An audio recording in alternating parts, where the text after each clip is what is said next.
Mari kita sama-sama membaca firman Tuhan dari Mazmur 91. Dalam lindungan Allah. Orang yang duduk dalam lindungan yang maha tinggi dan bermalam dalam naungan yang maha kuasa akan berkata kepada Tuhan, tempat perlindunganku dan kubu pertahananku, Allahku yang kupercayai. Sungguh, dialah yang akan melepaskan engkau dari jerat penangkap burung, dari penyakit sampar yang busuk. Dengan ketpaknya ia akan menudungi engkau, di bawah sayapnya engkau akan berlindung. Kesetiaannya ialah perisai dan pagar tembok. Engkau tak usah takut terhadap kedahsyatan malam, terhadap panah yang terbang di waktu siang, terhadap penyakit sampar yang berjalan di dalam gelap, terhadap penyakit menular yang mengamuk di waktu petang. Walau 1,000 orang rebah di sisimu dan 10.000 di sebelah kananmu, tetapi itu tidak akan menimpamu. Engkau hanya menontonnya dengan matamu sendiri dan melihat pembalasan terhadap orang-orang fasik. Sebab Tuhan ialah tempat perlindunganmu, yang maha tinggi telah kau buat tempat perteduhanmu. Malapetaka tidak akan menimpa kamu, dan tulah tidak akan mendekat kepada kemahmu. Sebab malaikat-malaikatnya akan diperintahkannya kepadamu untuk menjaga engkau di segala jalanmu. Mereka akan menatang engkau di atas tangannya, supaya kakimu jangan terantuk kepada batu. Singa dan ular tedung akan kau langkahi, engkau akan menginjak anak singa dan ular naga. Sungguh hatinya melekat kepadaku, maka aku akan meluputkannya. Aku akan membentenginya, sebab ia mengenal namaku. Bila ia berseru kepadaku, aku akan menjawab. Aku akan menyertai dia dalam kesesakan. Aku akan meluputkannya dan memuliakannya. Dengan panjang umur akan kukenyangkan dia, dan akan kuperlihatkan kepadanya keselamatan daripadaku. Mari kita terus berdoa untuk Pentakosta ketiga.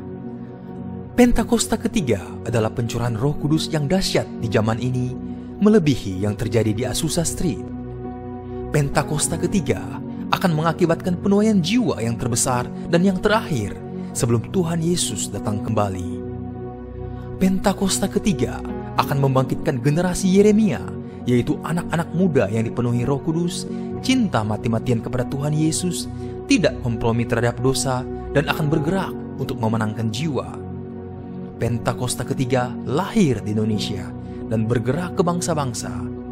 Gerakan ini dari timur ke barat dan akan kembali ke Yerusalem. Pentakosta ketiga akan memberikan kuasa untuk menyelesaikan amanat agung, dan setelah itu Tuhan Yesus datang kembali. Amin, amin, amin. Haleluya. Shalom saudara, biarlah hari ini kita memuji menyembah Tuhan dengan hati yang bersuka cita, membawa ucapan syukur kita, sebab Tuhan Yesus baik. Amin. Haleluya.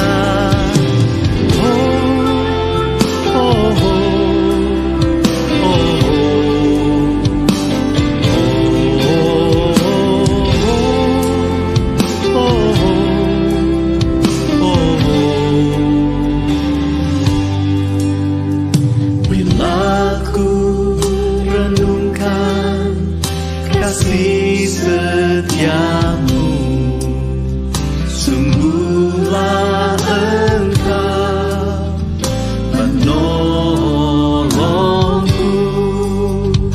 dan dalam naungan kepas sayapmu, jiwaku bersorak memuji Engkau.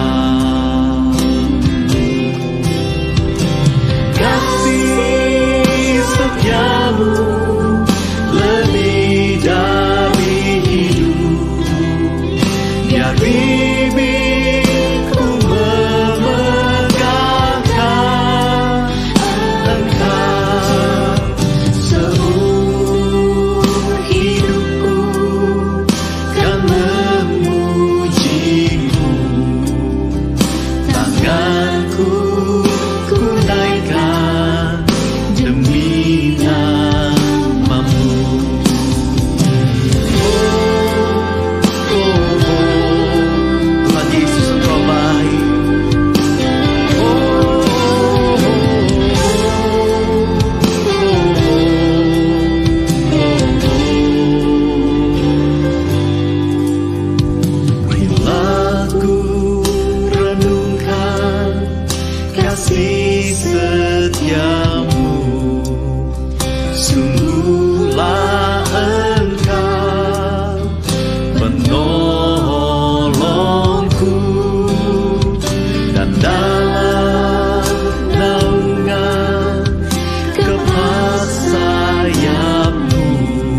katakan semua bersama-sama. Kasih setiamu lebih dari hidup, biar bibirku memegahkan Engkau. Seumur hidupku kan memujimu. Kami angkat tangan kami Tuhan, demi namamu. Tanganku ku naikkan demi namamu. Tanganku ku naikkan demi namamu. terima kasih Tuhan Yesus. Haleluya. We worship you Lord. Terima kasih Tuhan. Mari sembah Dia. Shikaralabaralabaralabaralabaya shanda. Kianalabaya shande. Kami sembah Kau Tuhan. Kami sembah Kau Yesus. Kinalabaralabaya shanda. Kinalabaralabaya shando. Kiaralabaya shi, kiaralabaya shanda. Kami mengasihi-Mu Tuhan. Kiaralabaralaya shi, kiaralabaya shando. Kiaralabaralabaralabaralabaya shande. Mari menyembah Dia lebih lagi. Kiaralabaya shandaralamo. How we love you Lord Jesus. Kiaralabaralabaralabaralabaya shi, kiaralama shanda. Kiaralabaralabaralamo. Thank you Jesus, thank you Lord. Terima kasih Tuhan. Sebab dari yang baik yang Engkau janjikan atas kehidupan kami Tuhan, tidak akan ada satupun yang gagal. Engkau menggenapinya Tuhan. Kesembuhan, kelepasan, terobosan, dan jawaban doa kami terima. Oleh sebab itu kami berkata terima kasih. Kami mengucap syukur Tuhan Yesus. Terima kasih Yesus. Terima kasih Yesus. Ku beri syukur hanya bagi-Mu, ya Allahku, ya Tuhanku. Terima kasih Yesus. Kami bersyukur, berterima kasih Yesus. Ku beri syukur hanya bagi-Mu. Terima kasih Yesus. Terima kasih Yesus. Terima kasih Yesus. Ku beri syukur hanya bagi-Mu, ya Allahku, ya Tuhanku. Terima kasih Yesus. Terima kasih Yesus. Ku beri syukur hanya bagi-Mu. Terima kasih Yesus. Mari sembah Dia, mari bersyukur. Terima kasih Tuhan. Sekali lagi kami bersyukur, berterima kasih. Haleluya.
setiamu Tuhan, selalu baru rahmat-Mu bagiku. Hari berganti hari, tetap kulihat kasih-Mu, tak pernah berakhir di hidupku. Mari katakan, Tuhan Yesus baik, sungguh amat baik, untuk selama-lamanya. Tuhan Yesus baik, katakan, Tuhan Yesus baik, sungguh amat baik, untuk selama-lamanya. Tuhan Yesus baik. Penyertaan-Mu sempurna buat kami Tuhan, tiada berkesudahan. Kasih setiamu Tuhan, selalu baru rahmat-Mu bagiku. Kami rasakan penyertaan-Mu yang sempurna. Hari berganti hari, Kasih-Mu sempurna buat kami tetap Tuhan. kulihat kasih-Mu. Tak pernah berakhir di hidupku.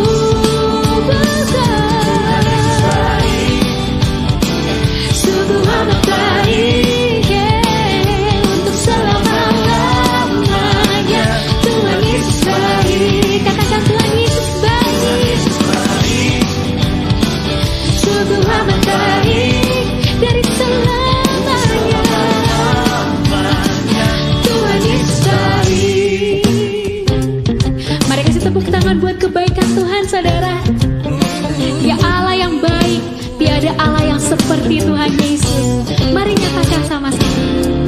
Yesus baik bagiku, Yesus baik bagimu, dulu, sekarang, dan selamanya. Ya sungguh baik. Yesus baik bagiku, Yesus baik bagimu, dulu, sekarang, dan selamanya. Ya sungguh baik. Tuhan Yesus baik.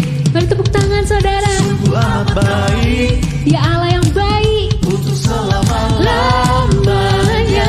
Tuhan Yesus baik. Tuhan Yesus baik, sungguh amat baik, untuk selama-lamanya. Tuhan Yesus baik. Tuhan Yesus baik, sungguh amat baik, untuk selama-lamanya. Tuhan Yesus baik. Tuhan Yesus baik, sungguh amat baik, selamanya. Tuhan Yesus baik, dari selamanya, dari selama-lamanya, sampai selama-lamanya, untuk selama-lamanya. Tuhan Yesus baik.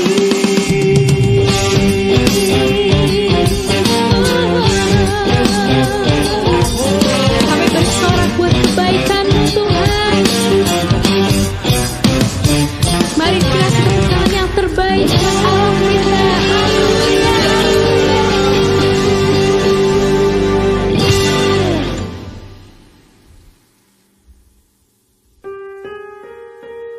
Hari ini kami membawa persembahan kami yang terbaik.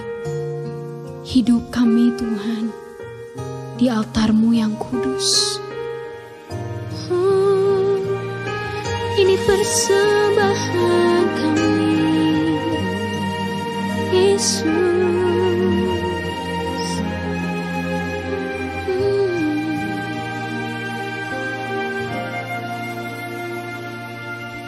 Tidak dengan tangan yang hampa, ku datang ke hadirat-Mu, menyatakan rasa syukurku atas segala berkat-Mu.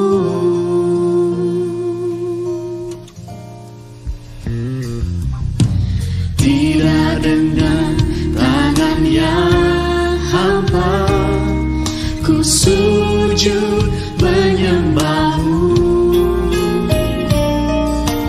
persembahkan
dengan tangan yang hampa, Kami sujud menyembah-Mu. sujud menyembah-Mu.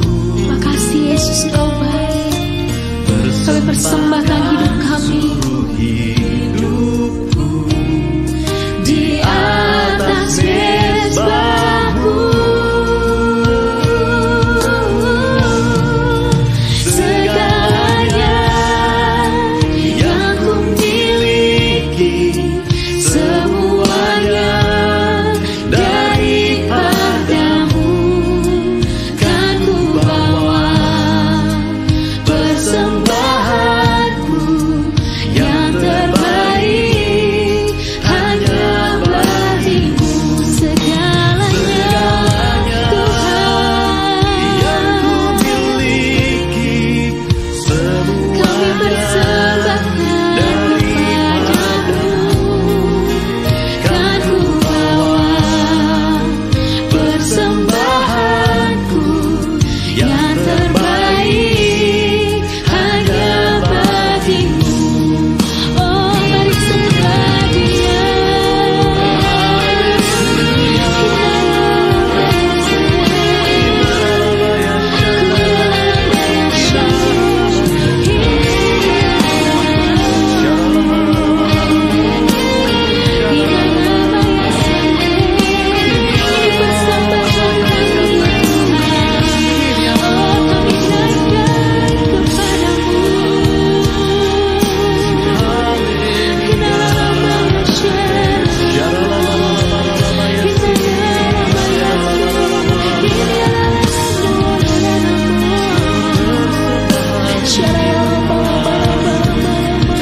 Kami persembahkan yang terbaik Tuhan.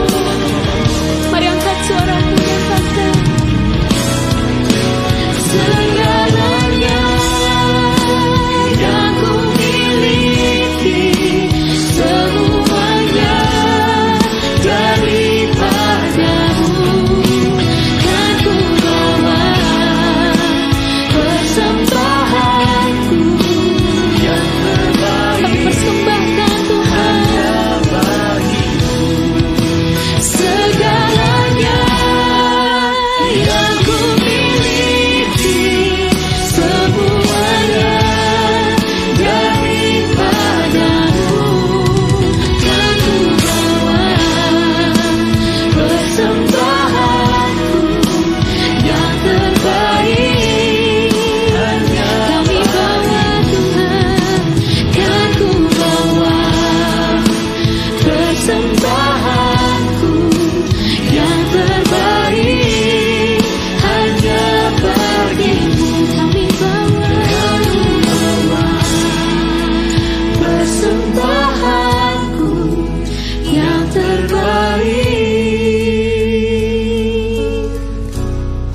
hanya bagimu.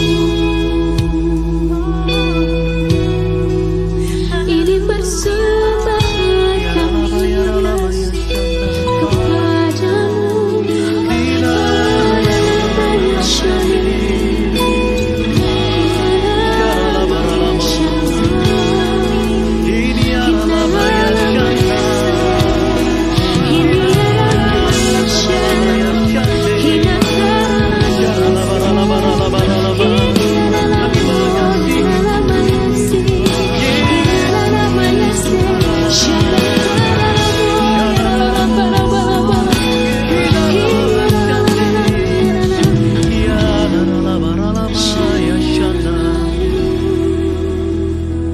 Makasih Tuhan.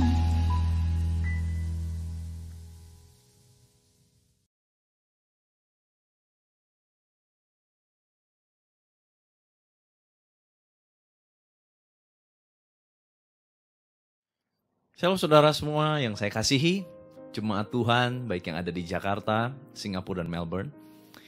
Pertama saya ucapkan terima kasih atas kesempatannya boleh melayani saudara semua, khususnya untuk Johan dan Tante Betty, seluruh keluarga, dan seluruh keluarga besar yang ada di City Tower.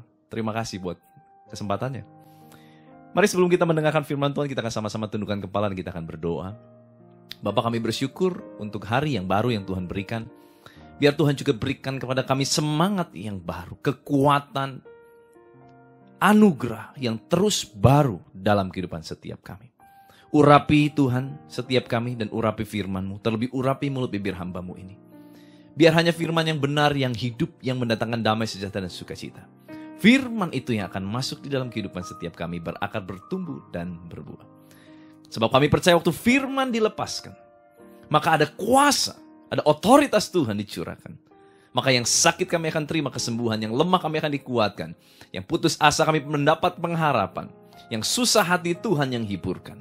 Dan kami terima mujizat yang supranatural daripada-Mu. Bebaskan kami semua Tuhan dari segala kesalahan pelanggaran kami. Biar sepenuhnya Allah Roh Kudus, Kau satu-satunya pribadi yang boleh berdaulat di tengah-tengah kami. Nyatakan isi hati-Mu Bapa di dalam nama Tuhan Yesus Kristus, kuasa kehidupan dan kuasa kebangkitan Kristus mengalir memerintah atas kami. Haleluya. Amin. Satu sukacita saya boleh melayani saudara semua, dan kita sama-sama akan belajar hari ini tentang bagaimana kita bisa bertahan di dalam goncangan. Tentu kita tahu hari-hari ini banyak goncangan sedang terjadi, saudara. Baik ekonomi, yang terutama soal sakit penyakit, ya, yang melanda seluruh dunia.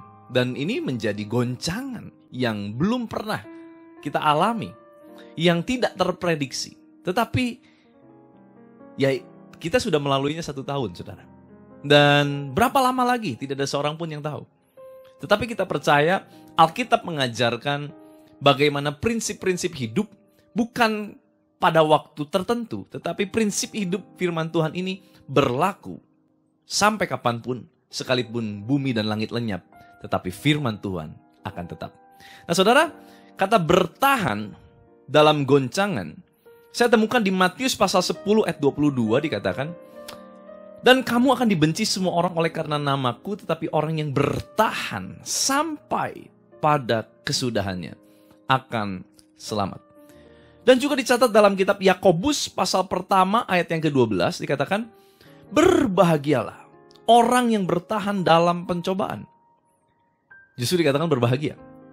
Sebab apabila ia sudah tahan uji, ia akan menerima mahkota kehidupan yang dijanjikan Allah kepada barang siapa yang mengasihi dia. Saudara, bertahan itu tidak sama dengan do nothing, saudara ya. Bertahan itu sebetulnya kita sedang do something. Mempersiapkan strategi. Hidup di dalam doa yang lebih sungguh sama Tuhan.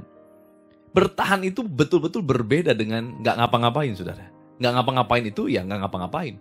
Tapi bertahan berarti ada sesuatu yang sedang dia pertahankan. Ada sesuatu yang dia sedang gumulkan. Tetapi dia stick to the plan. Dia berusaha untuk tetap ada di dalam rencananya.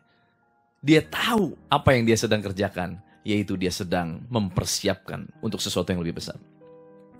Sering juga kita bertanya sama Tuhan ya. Tuhan, kenapa sih keadaannya kayak gini ya? Why me, Lord? Why this place? Why in this hour? Why Lord? Kenapa Tuhan? Kenapa harus menimpa saya pada zaman saya?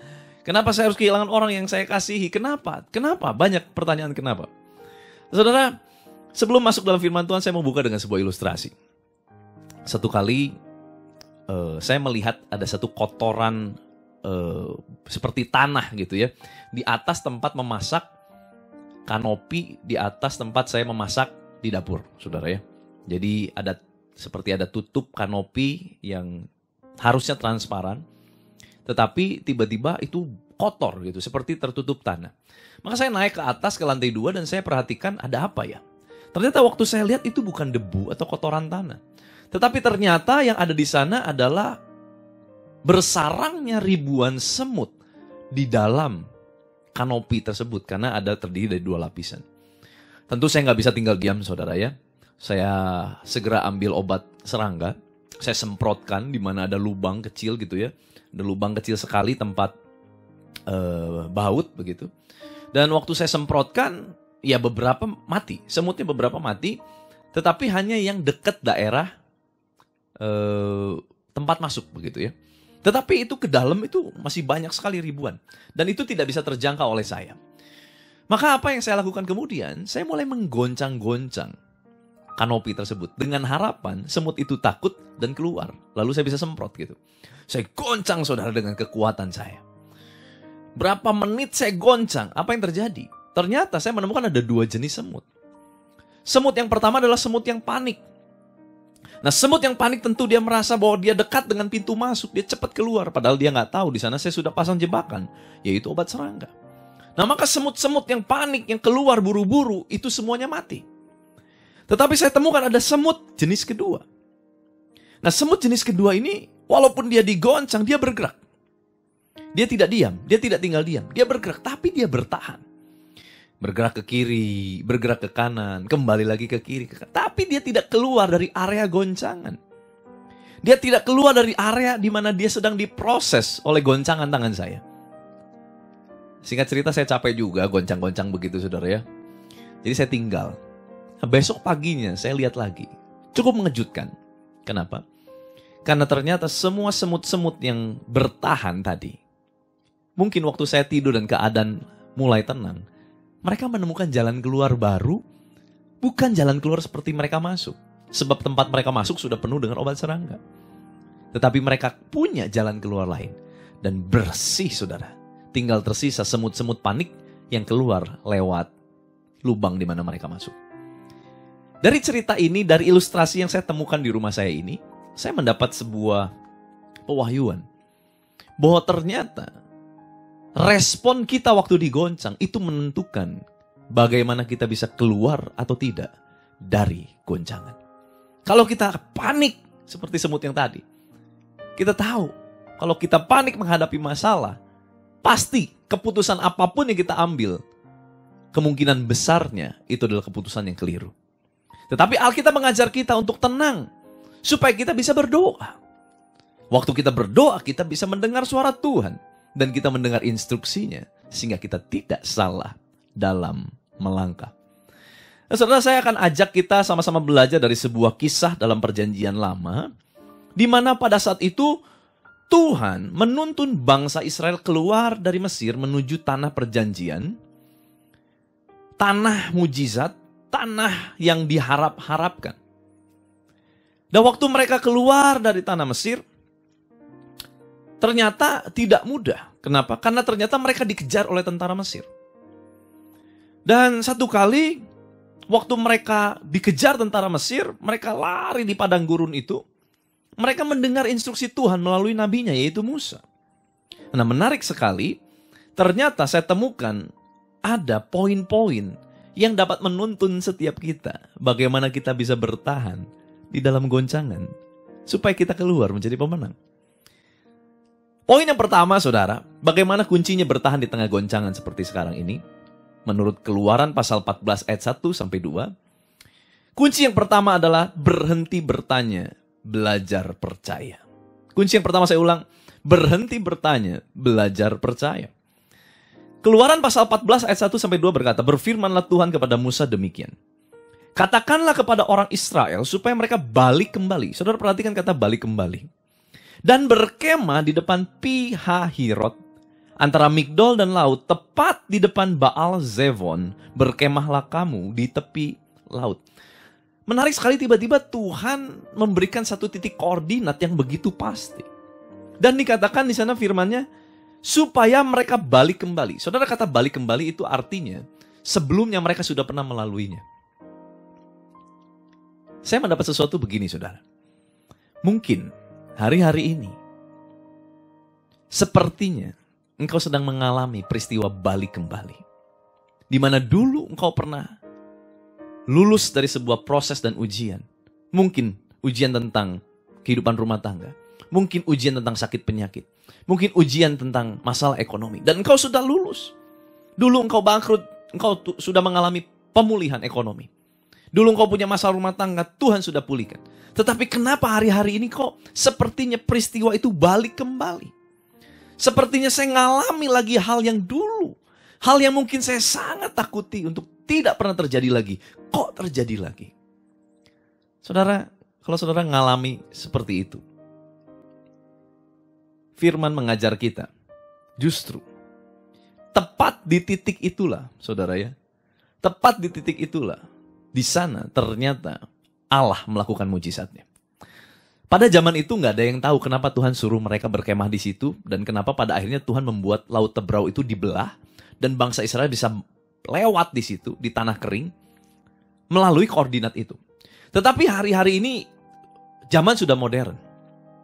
Maka sekarang sudah ada penelitian yang melakukan penelitian bahwa ternyata tepat di sana, saudara ya, tepat di wilayah itu, tepat di posisi itu. Laut Tebrau memang kalau kita masukkan dalam Google Map itu sudah tidak ada, ya, karena ini peta zaman dulu. Tetapi zaman sekarang, ini dipercayai Laut Tebrau itu ada di tempat yang namanya adalah Teluk Akaba. Dan koordinatnya itu ada di kota Nuweiba, saudara. Dan arti dari kata Nuweiba itu adalah air yang dibelah Musa.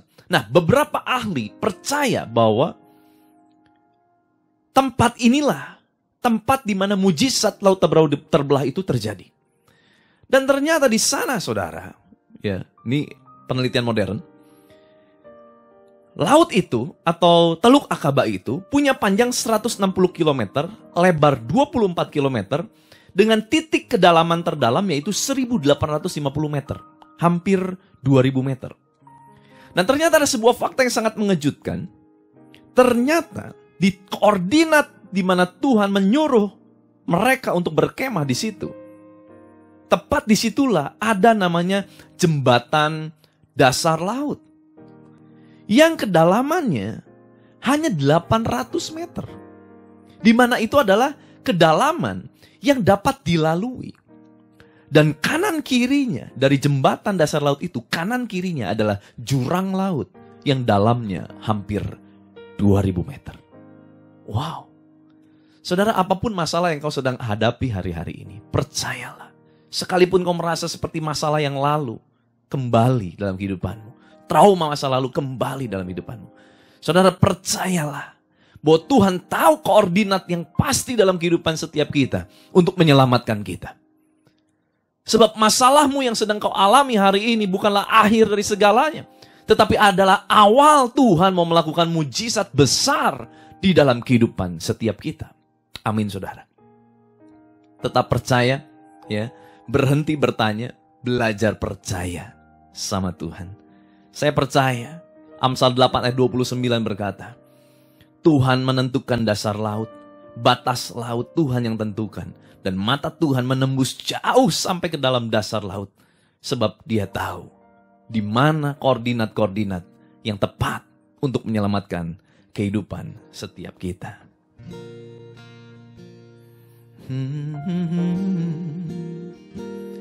Dia pasti buka jalan, Dia pasti buka jalan. Dalam janjimu ku tetap teguh, Dia pasti buka jalan. Dia pasti buka jalan, amin. Dia pasti buka jalan. Dalam janjimu ku tetap teguh, Dia pasti buka jalan. Lagi katakan, Dia pasti buka jalan. Angkat imanmu, Dia pasti buka jalan. Dalam janjimu ku tetap teguh, Dia pasti buka jalan. Oh, Dia pasti buka jalan. Dia pasti buka setiap jalan. Dalam janjimu ku tetap teguh, Dia pasti buka jalan. Amin. Apapun masalahmu, percayalah, Tuhan pasti buka jalan. Nah, saudara, kunci yang kedua adalah berhenti bertanya, belajar melangkah. Satu kali waktu mereka terjepit di antara laut Teberau dan belakang adalah tentara Mesir yang sudah sangat dekat dengan mereka. Ada satu peristiwa di mana Musa berseru-seru kepada Tuhan minta pertolongan Tuhan. Tetapi Keluaran pasal 14 ayat 15, 16 dan 21 berkata, berfirmanlah Tuhan kepada Musa, mengapa engkau berseru-seru demikian kepadaku? Tuhan bilang begitu loh. Musa berseru-seru berdoa minta pertolongan Tuhan. Tuhan balik tanya, mengapa engkau berseru-seru demikian kepadaku? Katakanlah kepada orang Israel supaya mereka berangkat, saudara. Tuhan menginstruksikan, mereka nggak cukup berseru-seru. Sekarang Tuhan kasih instruksi, mereka harus berangkat. Dan dikatakan, dan engkau, Musa maksudnya, angkatlah tongkatmu, ulurkanlah tanganmu ke atas laut, belah airnya. Sehingga orang Israel akan berjalan dari tengah-tengah laut di tempat kering. Lalu Musa mengulurkan tangannya ke atas laut dan semalam-malaman. Ada semalam-malaman, saudara ya. Tuhan menguak air laut dengan perantaraan angin timur yang keras. Membuat laut itu menjadi tanah kering, maka terbelahlah air itu. Nah saudara, kata bergerak itu artinya berani mengambil sebuah action. Berani mengambil sebuah perjalanan. Move on. Ayo saudara. Yang lalu sudah berlalu. Kita sudah berdoa. That's good. Pertanyaannya, kalau Tuhan sudah suruh melangkah, kita udah melangkah belum? Jangan-jangan kita terus berdoa, padahal ini waktunya kita mulai do action. Sebab iman tanpa perbuatan adalah kosong. Mungkin Tuhan sudah paksa kita dalam sebuah situasi supaya kita mulai bergerak, mulai melangkah. Walaupun Tuhan buka 1000 pintu mujizat, tetapi kalau kita tidak mau mengambil pintu itu, datang kepada pintu yang terbuka itu, selamanya kita akan mengalami pintu tertutup. Ini waktunya, saudara. Ini waktunya. Saudara yang sudah berdoa begitu lama, saudara tanya, apakah ini sudah waktu Tuhan untuk kita mulai bergerak? Move on. Yang sudah hilang ya sudah. 2020 kita banyak kehilangan. Orang yang kita kasihi, bisnis, modal, dana kita kehilangan. Ya sudah, move on. Jangan terus terpaku kepada hal yang sudah berlalu. Bergerak, saudara. Sebab Tuhan kita adalah Tuhan yang terus bergerak. Tuhan tidak pernah diam. Tuhan tidak pernah statis. Dia adalah Tuhan yang dinamis. Dia selalu bergerak. Kita harus ikut terus dengan pergerakan Tuhan. Kita harus terus ikut di dalam kairos. Waktunya Tuhan, saudara. Dan di sana dikatakan semalam-malaman. Berarti ada satu waktu tertentu. Waktunya, waktu Tuhan. Karena Tuhan sudah menetapkan semalam-malaman. Dan di sana dikatakan angin timur yang keras adalah perantaraan mujizat Tuhan untuk menguak air laut. Saudara, kata angin timur yang keras itu dalam bahasa aslinya, itu saking kerasnya angin timur. Ilustrasinya seperti ini, saudara. Saking kerasnya angin timur, itu sampai dapat membuat patok-patok tiang dari kemah orang Israel itu lepas. Saking kuatnya. Saudara, sebetulnya orang Israel diperhadapkan dengan dua hal pada saat itu. Orang Israel bisa saja berkata, Tuhan, cukup. Kami udah gak sanggup. Ini udah banyak masalah, kenapa ditambah masalah baru? Angin timur keras sekali. Kemah kita pada copot. Kemah kita pada lepas.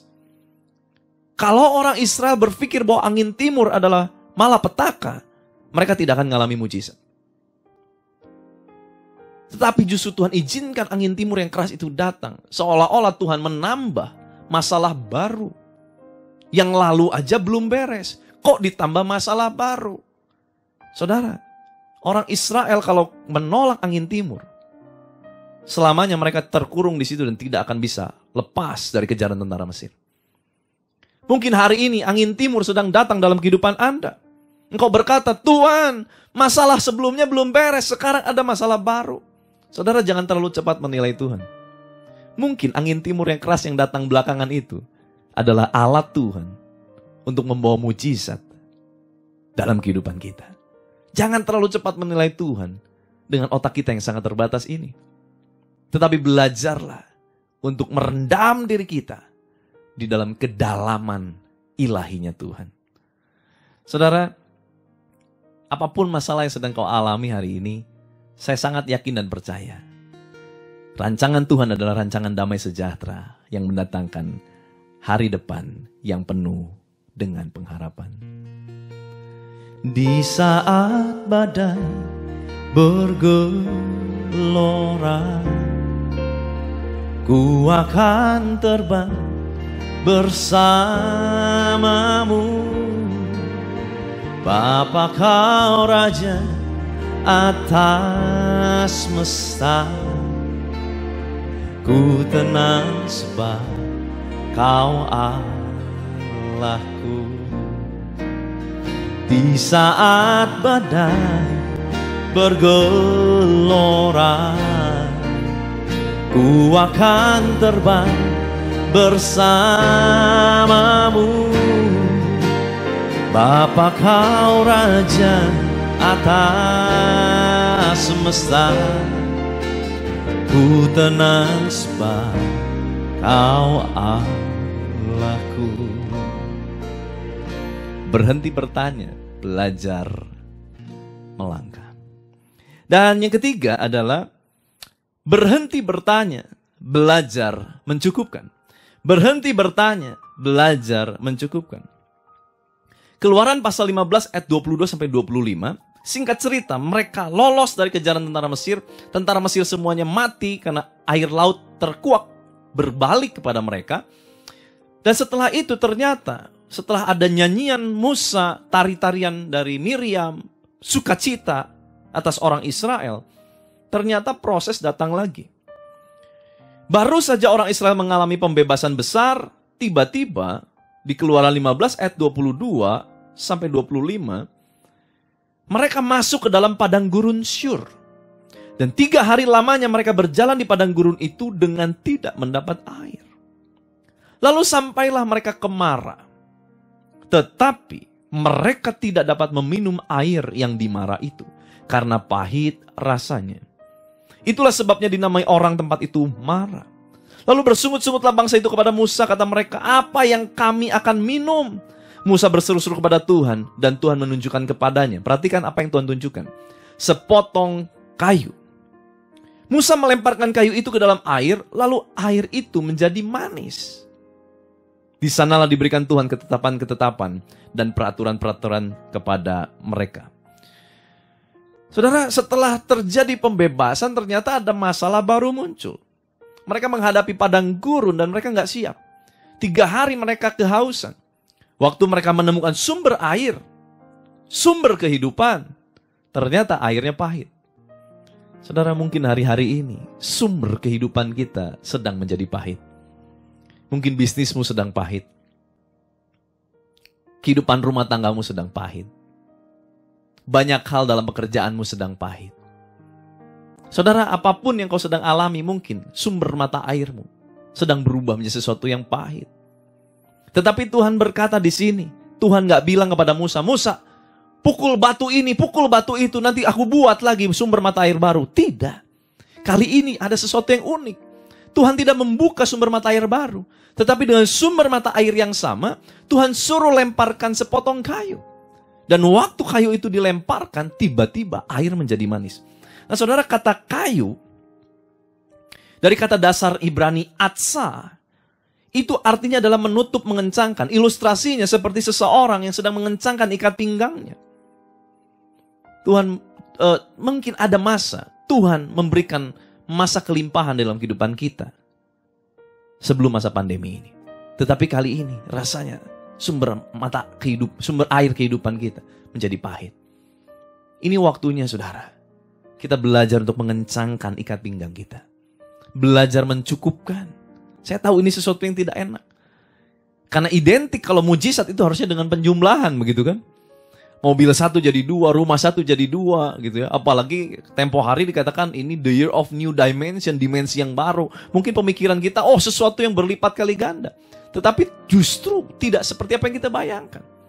Bahkan di hari-hari ini mungkin gaji kita berkurang, kita nggak bisa makan semewah dulu, kita nggak bisa jajan di restoran seperti dulu, kita nggak bisa beli sesuatu hobi kita seperti dulu.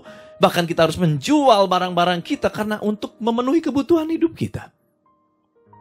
Tapi saudara, percayalah, kalau kita belajar untuk mencukupkan, belajar percaya, belajar bergerak, belajar mencukupkan. Dan dikatakan di sana, air itu menjadi manis.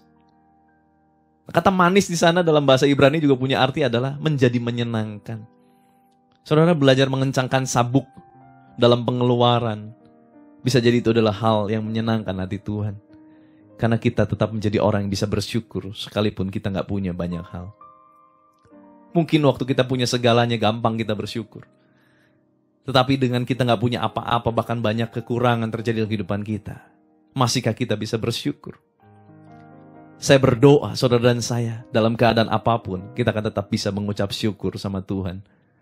Dan waktu kita berani mengucap syukur di dalam kekurangan kita itulah, mengencangkan sabuk kita, mengurangi pengeluaran kita. Supaya kita tetap bisa menabur, supaya kita tetap bisa memberi kepada Tuhan. Itu adalah hal yang menyenangkan buat Tuhan.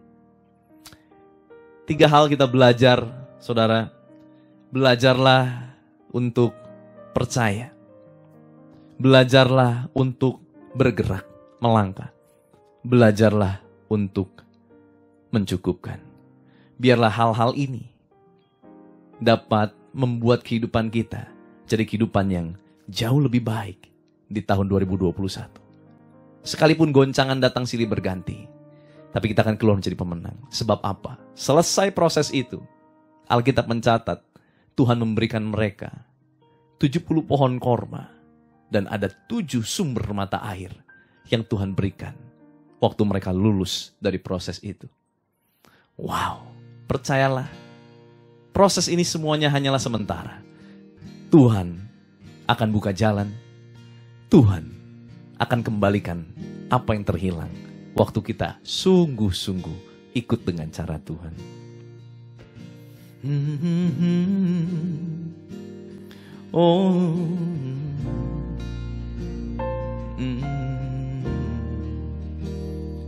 Sebab kau besar, perbuatanmu ajaib, tiada seperti engkau, tiada seperti engkau. Sebab kau besar, perbuatanmu ajaib, tiada seperti engkau, tiada seperti engkau. Sebab kau besar, perbuatanmu ajaib, tiada seperti engkau, tiada seperti engkau. Sebab kau besar, perbuatanmu ajaib, tiada seperti engkau, tiada seperti engkau. Lagi katakan, for you are great, for you are great, you do miracles so great, there is no one else like you, there is no one else like you. For you are great, you do miracles so great, there is no one else like you, Jesus. There is no one else like you. Hamba-Mu selesai menyampaikan isi hatimu Tuhan. Biar terus Engkau yang mengajar kami. Bahkan saat-saat kami tidak mengerti jalan-jalan-Mu. Tapi biar Engkau sendiri yang menguatkan iman kami. Untuk kami terus boleh melangkah di dalam rencana-Mu. Tuhan berkati setiap jemaat-Mu Tuhan yang mendengarkan firman Tuhan ini. Biar terus Engkau yang jamah di dalam nama Yesus Kristus. Berikan kekuatan yang terus baru. Sehingga mereka punya kekuatan untuk melalui beban persoalan kehidupan mereka dan keluar menjadi pemenang. Sebab kami percaya di dalam Tuhan kami mendapatkan ketenangan, di dalam Tuhan ada masa depan. Terima kasih Bapa, meteraikan firman-Mu di dalam nama Tuhan Yesus Kristus. Kuasa kehidupan, kuasa kebangkitan firman, kuasa kebangkitan Kristus mengalir memerintah atas kami. Di dalam nama Tuhan Yesus Kristus kami sudah berdoa ucap syukur. Haleluya, sama-sama kita katakan amin. Tuhan Yesus memberkati.